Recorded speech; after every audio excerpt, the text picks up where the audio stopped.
शांति दल के मुख्य प्रवक्ता, बहुत बहुत स्वागत है कार्यक्रम में जुड़ने के लिए। शांति प्रसाद भट्ट जी, लगातार आज आपने भी देखा है वहां गांधी पार्क के सामने, क्योंकि आपकी वीडियो में भी देख रहा था, आप लगातार आवाज उठा रहे थे। क्या स्थिति रही वहां की, किस तरीके से उठाया गया? जो इतने सारे संगठन लगातार आंदोलन कर रहे हैं, धरना कर रहे हैं, और गांधी पार्क, अब तो एकता विहार से हटके गांधी पार्क पर ही सबने टेंट लगा दिए जी। जयवीर जी, क्यों ना लगाएं टेंट, जब एकता विहार में सरकार की मशीनरी आंदोलनकारियों को सुनना पसंद नहीं कर रही है। शहर का एक कोना है, ऐसी स्थिति में जो उपेक्षित बेरोजगार हैं, उन्होंने सरकार के मायने में धरना लगाना शुरू कर दिया। जब सरकार जगह नहीं दे रही है तो वहीं बैठेंगे। और कितने शर्मसार करने वाली घटना आज हुई है कि पुलिस के अधिकारी बेरोजगारों पर लाठियां चला रहे हैं, जेल ठूस रहे हैं। कारण बता रहे हैं कि भारत के प्रधानमंत्री ओजस्वी और तेजस्वी कल आ रहे हैं और ये धरना प्रदर्शन रहेगा तो हमारी नौकरी खतरे में हो जाएगी, इसलिए हम आपको ये धरने से उठाएंगे। बैनर फाड़ दिए, धक्का मुक्की हुई महिलाओं के साथ, नौजवानों के साथ में, जबकि वो ये कह रहे थे कि हमारा शांतिपूर्ण जो है धरना है। प्रधानमंत्री की सभा से इस धरने का क्या लेना देना? हम तो अपने मांग कर रहे हैं कि जब डीएलएड वालों के लिए पोस्टें निकली भी हैं तो नौकरी दो। ऐसे ही उपनल वाले बैठे थे कि भैया हमको भी रेगुलर करो। ऊर्जा निगम वाले, पिटकुल वाले इसलिए बैठे थे कि हमारी नियुक्ति हो गई, नियुक्ति पत्र दो। ऐसे ही रोडवेज वाले बैठे थे अपनी समस्याओं को लेकर। हद तो ये हो गई कि पीआरडी के जवान भी आज ने तंबू गाड़ के बैठे हुए थे। उनका ये कहना था भाई हमारी भी जो विसंगतियां उनको दूर करो। सरकार इस राज्य में स्थानीय बेरोजगारों की नहीं सुन रही है, जो नौकरी में है उनकी नहीं सुन रही है। राज्य हड़ताली प्रदेश बन गया है। ऐसी स्थिति में कल प्रधानमंत्री जी को रिझाने के लिए पूरा देहरादून बैनर पोस्टरों से पाट दिया गया। सच्चाई को छुपाने के लिए आपने उत्तराखंड के बेरोजगारों को जो है देहरादून से खदेड़ दिया। हद तो ये हो गई कि जितने भिखारी थे यहाँ इर्द गिर्द में, उन्हें भी यहाँ से पुलिस उठा के साइड कर गई। ये कहकर प्रधानमंत्री जी को देहरादून में उत्तराखंड की वस्तु स्थिति पता नहीं चलनी चाहिए। उनको ये दिखना चाहिए कि स्वर्ग में उतर गया हूं और उत्तराखंड में कोई समस्या नहीं है। अब वहां पर आम पत्रकारों के मुंह में यह भाषा थी कि भाई प्रधानमंत्री कल आके क्या घोषणा करेंगे। पिछले 5 साल पहले 2017 में भारत के प्रधानमंत्री जी ने श्रीनगर में आके कहा था कि पहाड़ का पानी और पहाड़ की जवानी, पहाड़ की आ रही है, आप हमको प्रचंड बहुमत की सरकार दो, हम उत्तराखंड की तकदीर और तस्वीर को बदल देंगे। क्या हुआ? 3 मुख्यमंत्री मिले। ये लोकतंत्र में पहली बार है कि अपनी ही सरकार के अपने ही विधायकों ने जब किरकिरी करी तो मुख्यमंत्री ने जो है बदलने पड़े। पहले ओजस्वी, तेजस्वी, फिर वो महिलाओं पर अभद्र टिप्पणी करने वाले, और आज की डेट में एक युवा को बैठा दिया। काम क्या कर रहे हैं? मैं पूछना चाहता हूं आपके माध्यम से, लोकायुक्त कानून पर काम हुआ? नहीं। 100 दिन में बनना था। 50,000 नौजवान बच्चों को प्रतिवर्ष रोजगार मिलना था, हुआ? नहीं। भ्रष्टाचारियों पे कार्रवाई हुई? नहीं। पलायन रुका? नहीं। राजधानी का मसला दूर हुआ? नहीं। उत्तराखंड की संपत्तियां उत्तर प्रदेश से आपने सुलझाई? नहीं। आज तो ये करनी कि अपनी जमीन में उत्तर प्रदेश को जो है एक होटल बना के दे दिया, अलकनंदा होटल, आज नहीं छूटा। वन अधिनियम में परिवर्तन हुआ? नहीं। जंगली जानवर हमारे बच्चों को मार रहे, इसके लिए कोई निदान किया? नहीं। गरीब किसान के घर में खुशहाली के लिए कोई नीति बनाई? नहीं। उत्तराखंड में ब्लॉक स्तर पर स्वरोजगार आपने किसी भी एक परिवार के बच्चे को दिया? नहीं। ऐसी स्थिति में प्रधानमंत्री जी आकर क्या जुमला छोड़ेंगे, ये सवाल बन रहा है। हाँ, इतना जरूर है कि इनके पास 5 साल में उपलब्धि बताने के लिए है। 3 मुख्यमंत्री बदल दिए, और ओजस्वी और तेजस्वी की ने जिस तरीके से देवस्थानम बोर्ड बनाकर उत्तराखंड के पंडित का अधिकार छीना था, उसको भंग कर दिया गया। ये उपलब्धि बताएंगे अपनी सरकार की। गरीब के बच्चे जो डॉक्टर बन रहे थे, जिनकी फीस बढ़ा दी, आज ये युवा ने जो है वो खत्म कर दिया। तो क्या ये उपलब्धि बताएंगे कि पहले गला घोटो, बाद में उसका गला छोड़ दो कि हमने तेरे को मरने से बचा दिया। तीसरी बात, राजधानी गैरसैंण आपने बनाई नहीं, आपने उस जो गैरसैंण को कमिश्नरी बना दिया। जब कुमाऊं और के इन्हीं के नेताओं ने इनको जब गरियाना शुरू करा, तो अब ये युवा ने उसको भी भंग कर दिया। क्या इसको उपलब्धि बताएंगे आकर प्रधानमंत्री जी? ऐसे ही वो तमाम सवाल। अब देवस्थानम बोर्ड का भी हो गया। जिला विकास प्राधिकरण से आपने गांव में बेचारा चाय की दुकान करने वाले को भी कहा कि 200 मीटर जा सड़क से। अरे भाई, सड़क से 200 मीटर तो एक पहाड़ में छेद कर दूसरे पहाड़ में निकल जाओगे। इनको इतना पता नहीं था। जब जिला विकास प्राधिकरण से इनकी किरकिरी हुई, तब उसको भी इन्होंने खत्म किया। ऐसे ही लगभग 5-6 निर्णय इन्होंने पलटे हैं। तो क्या हम इसको उपलब्धि माने भारतीय जनता पार्टी की इन 5 सालों में? जबकि उत्तराखंड राज्य के अंदर इन 5 सालों में जयवीर जी, भाजपा ने यह कहा था 44,000 करोड़ का कर्जा इस राज्य को कांग्रेस ने दिया है, हमारी सरकार बनाओ, हम इसको राज्य को कर्ज मुक्त बनाएंगे और भाजपा कांग्रेस के बेईमानों पे कार्रवाई करेंगे। हुई कार्रवाई। वो 11 इनके घर चले गए, वो भगवान बन गए इनके लिए। अब इनकी सरकार में वो वहां मजे मलाई काट रहे। 44,000 करोड़ के कर्जे से ये राज्य आज लगभग 70,000 करोड़ से ऊपर के कर्ज में चला गया। तो क्या समझें कि भारतीय जनता पार्टी आकंठ भ्रष्टाचार में डूबी है? ये इनकी उपलब्धि बताएंगे। तो हम जिन बुनियादी चीजों को लेकर भाजपा के नेताओं से सवाल पूछ रहे हैं कि आपको ये आखिर बताना पड़ेगा ना कि प्रधानमंत्री जी आकर उत्तराखंड में ऐसी क्या घोषणा करेंगे जिससे उत्तराखंड का जनमानस ये समझे कि हमको हमारे विकास से जोड़ा जा रहा है।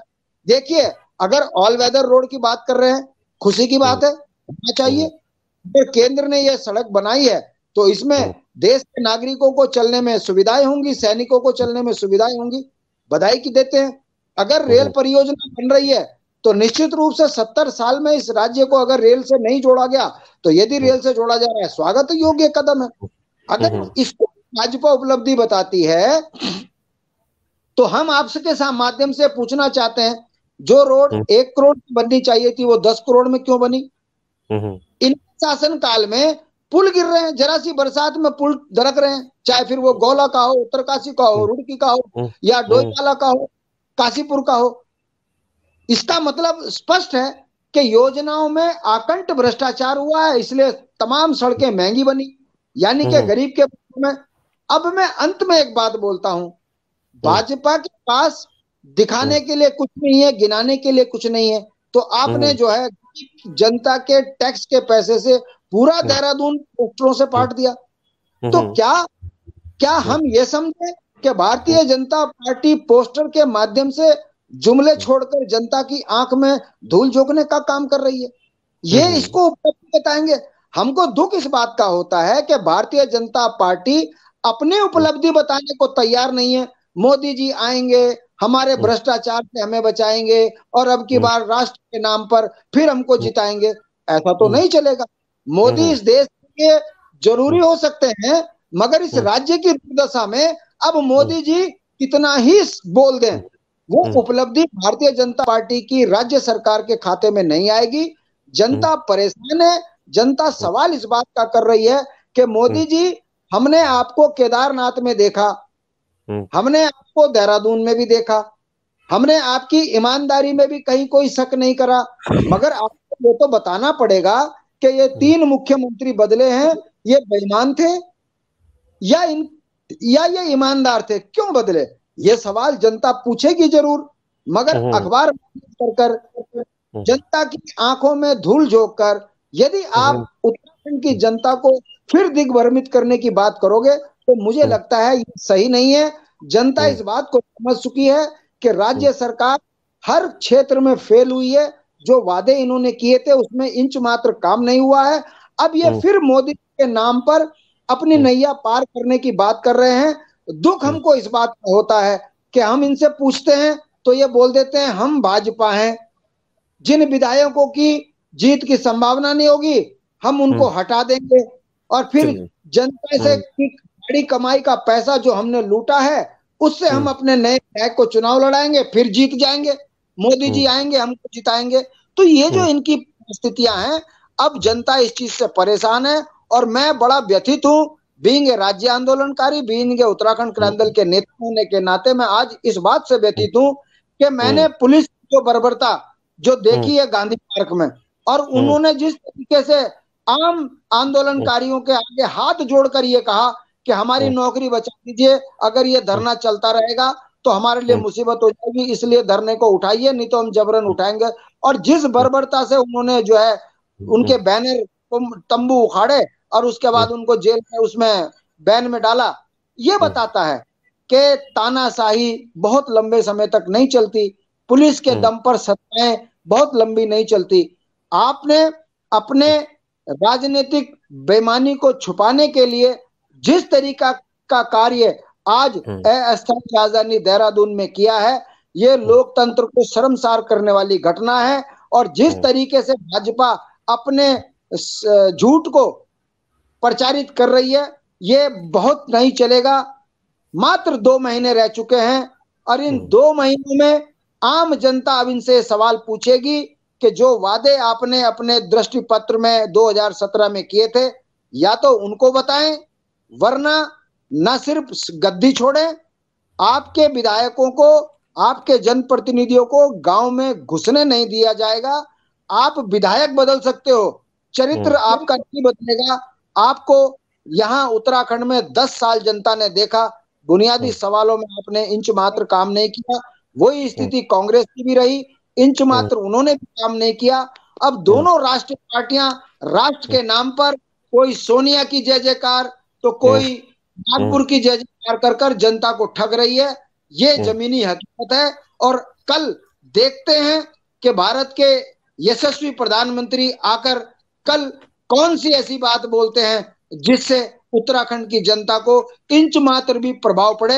हाँ, इतना जरूर है, जनता अब आम भाषा में बोल रही है कि मोदी से बैर नहीं और यहाँ भाजपा की खैर नहीं। ये जो भाजपा के नेता नारे लगा रहे हैं गांव गांव कि इस बार हमारी ये सरकार भ्रष्ट और बेईमान सरकार है, इसने आरएसएस को बदनाम किया है, इसने लोकतंत्र को बदनाम किया है, उत्तराखंड में हम भाजपा को बसने नहीं देंगे, आने नहीं देंगे। ये शुभ संकेत है कि आवाज इनके घर से निकल रही है। एक राज्य के अंदर भाजपा ने 8-8 मुख्यमंत्री दे दिए। ये चर्चा का विषय बना है, जहां राज्य में केवल 2 या 3 मुख्यमंत्री होने चाहिए थे। मुख्यमंत्रियों की फौज राष्ट्रीय पार्टियों ने खड़ी कर कर गरीब की गाड़ी कमाई की, टैक्स की कमाई पर इन्होंने जो गंदी नजर रखी है, इससे जनता त्रस्त है, परेशान है। नौजवान उबले पड़े हैं केवल इस बात को लेकर कि नौकरी के सापेक्ष नौकरी देना तो दूर, ये संविदा कर्मचारी को भी उत्तराखंड से बाहर निकालकर ठेका प्रथा में ठेकेदार बनकर अपने अपने बच्चों को नौकरियां दे रहे हैं, भ्रष्टाचार कर रहे हैं। ये अब जनता इस चीज अजीज आ चुकी है। आने वाला समय निश्चित रूप से इनको सिखाया जाएगा और देखते हैं कल भारत प्रधानमंत्री ऐसी कौन सी घोषणा करते हैं जिससे उत्तराखंड में ऐसा महसूस हो कि शायद कहीं न्याय मिला है। ऐसा हमको लगता नहीं है। और अंत में मैं सिर्फ इतना कहूंगा, देखिए जयवीर जी, कोरोना के इस समय पर संकट है। अखबारों में, चैनलों में रात दिन डिबेट चल रही है कि 2 से ज्यादा आदमी इकट्ठे ना हो। ऐसे में तुम लाखों लोगों को बिजनौर से, सहारनपुर से, मेरठ से, दिल्ली से, अन्य राज्यों से लाकर यहाँ इकट्ठा कर कर उत्तराखंड की शांतवादियों में कोरोना लाने का प्रयास कर रहे हो। गरीब जनता को आप रोज जो है चालान काट रहे हो ये कहकर कि कोरोना काल है, मास्क नहीं पहना, 4 आदमी साथ क्यों खड़े हो। और कल यही भारतीय जनता पार्टी की सच्चाई जनता देखेगी कि इस कोरोना काल में उत्तराखंड की जनता को कोरोना देने के लिए ये आकंठ भीड़ इकट्ठी कर कर उत्तराखंड की आम प्राणी के जीवन पर संकट डालने का काम कर रहे हैं। ये भी जनता देख रही है कि इनको केवल चाहिए, केवल वोट चाहिए, इनको केवल सत्ता चाहिए। जनता मरे, जनता चाहे सबको ही वोट चाहिए। वोट के लिए तो चुनाव हो रहे हैं, वोट तो डालना ही है। हमारे साथ में सुजाता मैम जुड़ चुकी हैं कांग्रेस से। बहुत बहुत स्वागत है मैम आपका कार्यक्रम में जुड़ने के लिए। विजय रावत जी हैं, पत्रकार हैं, बहुत बहुत स्वागत है प्रवचन डिजिटल से। और मोबाइल ऑटो रोटेट कर दीजिए विजय भाई, चौड़ाई में थोड़ा सा बड़े बड़े दिखाई दोगे, इसमें छोटे छोटे से नजर आ रहे हो। और सुजाता मैम के पास चलता हूं। सुजाता मैम, बेरोजगारों को जिस तरीके से आज खदेड़ा गया, प्रधानमंत्री मोदी की रैली है, तो जाहिर सी बात है आपको पता ही है किस तरीके से आप इसको देखते हैं। आप तो वहीं थी देखिए, आज बहुत दुखद विषय है कि आज बच्चों को खदेड़ा गया और जिस तरीके से पुलिस को छोड़ा गया, ये बताता है कि ये सरकार कार्य कुछ नहीं कर पाई, ना कुछ करना जानती है, मगर ये डरती है उन बेरोजगार नौजवानों से। इसलिए डरती है कि कल जब मोदी जी अपने साथ टोली लेके आएंगे नेशनल मीडिया की, क्योंकि उन्होंने तो दिखाना है कि कितने बड़े बड़े वो भाषण देते हैं, तो उस समय वो दिखाना नहीं चाहते कि हमारे राज्य में जनता कर रही है त्राहिमाम त्राहिमाम। आप अगर देखेंगे कि किस प्रकार से जो बच्चे आज बैठे हुए थे और उनके साथ जो अभद्रता करी है, और विजय जी वहां पे थे, उन्होंने देखा, भट्ट जी भी थे, जिस तरह से उस वक्त विजय रावत जी जो हैं वो बहुत पास में खड़े थे उस ट्रक के जहां पे बच्चों को धमकाया जा रहा था। देखिए, पुलिस का काम होता है, वो अपना काम करती है, हर एक को अपना काम करना होता है। गांधीवादी तरीके से जब बच्चे आंदोलन कर रहे हैं, आप उनको ले जा रहे हैं, अगर आपने उन्हें ट्रक में भर दिया है तो आपने इतनी हिमाकत कैसे कर दी, इतनी हिम्मत आपके अंदर कैसे आ गई कि आप उन्हें धमका रहे हैं, डरा रहे हैं। क्योंकि ये बात मैंने देखी कि जिस प्रकार से पुलिस अपने अपने दायरे से आगे बढ़ के आज कार्य कर रही थी, आज क्योंकि इतनी पब्लिक भी थी वहां पर और साथ में चुनाव का वक्त है, इसलिए कहीं पे वो अपने आप को रोकने की कोशिश कर रही थी, मगर उनको खुली छूट दी गई थी। और पुलिस वाले पीआरडी के जवानों को तो डांट रहे थे, शायद उनको लग रहा था कि अच्छा उनकी वो वर्दी में है और उनसे जूनियर है तो उनको डांट भी सकते हैं। लेकिन वही चीज जब उन्होंने हमारे NIOS DLED वाले बच्चों के साथ करने की कोशिश करी और अन्य जो वहां पे थे उनके साथ करने की कोशिश करी, तो उनके अंदर भारी आक्रोश था और वो मैंने अपने कानों से सुना, जिस तरह से वो झड़प अंदर हुई थी उस ट्रक के। और ये बताता है कि पुष्कर सिंह धामी एक नाकारा, निठल्ले और मक्कार सरकार के मुखिया हैं। वो इस राज्य के मुखिया नहीं बन पाए, मगर गुलाम मानसिकता और हीन मानसिकता से ग्रसित भारतीय जनता पार्टी के जो नेता हैं, आज वो बता रहे हैं कि उनके लिए युवा का कोई महत्व नहीं है। जिस तरीके से पुलिस वहां पहुंची, जिस तरह से पुलिस ने उनके साथ उनको हटाने की वहां से कोशिश करी और कर भी दिया। आप ये बताइए मुझे, धरना स्थल पहले परेड ग्राउंड में होता था, अब धरना स्थल को उठा के उन्होंने पहले एकता विहार लेके गए। एकता विहार से जब बच्चे यहाँ आए, क्योंकि उनकी आवाज नहीं सुन रहा, और हमेशा लोकतंत्र में अगर कोई आवाज लगाए तो सरकार को सुनना चाहिए, मगर ये सरकार नहीं सुनती है। जब वो यहाँ आए तो इतने दिन तक तो आपने कुछ नहीं किया। अब वहां कोरोना नहीं आएगा जहां प्रधानमंत्री मोदी भाषण देंगे और सुपर स्प्रेडर बनकर दोबारा से उस चीज की शुरुआत करेंगे जो उन्होंने जनवरी 2021 में बंगाल के चुनावों में किया था। हमारे यहाँ तो प्रधानमंत्री ऐसा है जिसने भीख का कटोरा दे दिया है हमारे नौजवानों के हाथों में, जिनको कोई फर्क नहीं पड़ रहा है कि हमारे नौजवान त्राहिमाम कर रहे हैं। और मैं बताती हूँ, जो भट्ट जी कह रहे हैं कि वो क्या करने आए हैं, वो एक और जुमला देने के लिए आए हैं, वो बताने के लिए आए हैं कि वो पैकेज देंगे, एक बड़ा सा 18,000 करोड़ ना कितने हजार करोड़ का पैकेज अनाउंस करके चले जाएंगे। मगर सत्यता ये है कि जब पेट में भूख होती है ना, तो ये जो बाहर से आप भीड़ लेके आ रहे हैं, एजेंडा और प्रोपेगेंडा चला रहे हैं, ये काम नहीं करने वाला। मगर इसके आगे भी चलकर सोचना पड़ेगा हमें कि आगे क्या करा जाएगा। आगे आप आने वाले वक्त में देखेंगे कि कोरोना जो है वो केवल विपक्षी लेकर आएगा और भाजपा कहेगी कि नहीं, हम तो कहीं कोरोना नहीं ला रहे। और जब तक चुनाव होंगे और इनकी चुनावी रैलियां और भाषण होंगी, तो बेशर्मों की भाजपा की जो प्रचंड बहुमत की, प्रचंड अहंकारी गप्पू के गुलामों की सरकार है, वो कोरोना को फैलाने का काम करने वाली है। इससे हम सबको सावधान होगा, और अगर हम जागरूक नागरिक है तो हमें इसके विरुद्ध भी आवाज उठानी होगी और अपने बच्चों के साथ भी खड़े होने की आवश्यकता है। क्योंकि यही नहीं हुआ, अब देखिए HP India sales private limited क्यों भाग गया, क्यों पुष्कर सिंह धामी बार बार नौटंकी करते हैं, बच्चों को कहते हैं हाँ मुझे पता है, ये मामला मेरे संज्ञान में है, ये मामला मेरे संज्ञान में है। और उसके बाद जब बच्चे इंतजार करते हैं उनकी, तो वो दूसरे रास्ते से चले जाते हैं, और ये कल की खबर है। तो सच्चाई ये है कि बेरोजगारी इसलिए करी जाती है ताकि जनता अपनी जिंदगी में अपने 2 वक्त की रोटी जुटाने में ऐसे जुट जाए कि इस सरकार के विरुद्ध आवाज तक ना उठा सके। ये सरकार है, मगर हमारी जनता अकेले कभी भी नहीं होगी, उनके साथ आपके जैसे लोग हैं, हमारा साथ आप लोग देंगे और हम जनता के साथ हैं। जी ठीक है, हम जनता के साथ हैं। ठीक है, हमारे साथ में जय जोशी जी भी जुड़े हैं। और रघुवीर सिंह रावत जी भी हैं जुड़े हुए। रावत जी और जय जोशी जी, मोबाइल को ऑटो रोटेट कर दीजिए, ऑटो रोटेट कीजिए। 2 मिनट दीजिए, बस 2 मिनट में अपनी बात खत्म करूंगा मैं, केवल जी ऑटो रोटेशन, ठीक है, ऑटो रोटेट कीजिए रघुवीर सिंह रावत जी, मोबाइल को चौड़ाई में कीजिए। जी बोलिए जय जोशी जी। सभी लोगों को सादर प्रणाम। ऑब्वियसली शांति प्रसाद भट्ट जी तो है, अच्छे प्रवक्ता हैं ही। सुजाता पॉल जी को मैं सुन रहा था, अच्छा बढ़िया बोला उन्होंने। आज की जो घटना अभी तक तो मैंने नहीं देख पाया, क्योंकि मैं अभी ड्यूटी पे था तो नहीं देख पाया। जो भी हुआ, जैसे आप लोगों से पता चल रहा है, तो है बहुत गलत ही हुआ नवयुवकों के साथ। पर एक चीज मैं यहाँ पे जरूर बोलूंगा कि 21 साल की कम नहीं होता है, और बारी बारी से चाहे कांग्रेस हो चाहे बीजेपी हो, आज की डेट में विपक्ष में है तो फिर उनको बोलना लाजिमी है। और जो सत्ता पक्ष है तो जो कर रहा हो तो कर रहा ही है।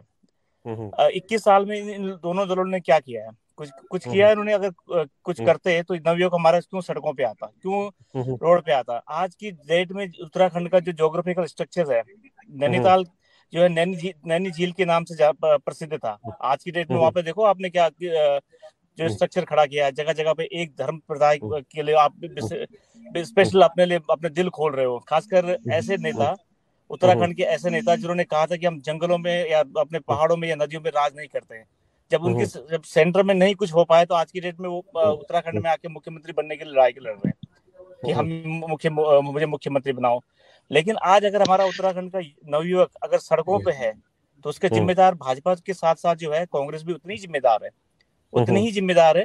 और ये दोनों दलों को जो समर्थन कर रहे हैं, जितने भी हमारे जो नवयुवक है, जो मतलब ये कि चुनाव के समय राष्ट्रीय दल का खेल खेल रहे हैं, ये तो आपस में आपसी खेल खेल रहे हैं। 15 लोग जो चुनाव के समय पे यहाँ चले जाएंगे, 15 लोग वहां पे आ जाएंगे। मरेगा कौन? आम आदमी, जो हमारा नवयुवक है। तो ये चीजें तो हमको सीखने की आवश्यकता पड़ेगी कि भाई ये हो क्या रहा है।